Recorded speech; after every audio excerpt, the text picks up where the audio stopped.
How to reinstall graphical drivers or display driver in your Windows. Hello guys, welcome back to another tutorial video. So let's get started. First, simply search for Device Manager. After you search for Device Manager, open it up. Now here you will be able to see all of your devices and drivers. So just go to Display Driver, that is Display Adapters here. And if you expand on it, you will see your graphical card or any other display or graphics that you have.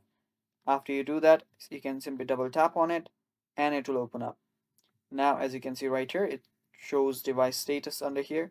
Now, if you go to driver, you will see driver details, update, disable, and uninstall. Now, if you don't have any driver right here, you can simply install it. And if you want to update it, tap on update driver. And after you tap on update driver, choose browse my computer for drivers. And here you can simply browse, and after you browse for a bit, you will get a list of drivers, and after you get the list of drivers, you can simply choose any one. Now you can try each and every one drivers. As you can see right here, you can choose any one of these drivers. After you do that, your device driver, that is your display driver, will get updated. And yeah, that is basically it, guys. Thanks for watching. That is all for today's video. Stay tuned for more, and bye bye, take care.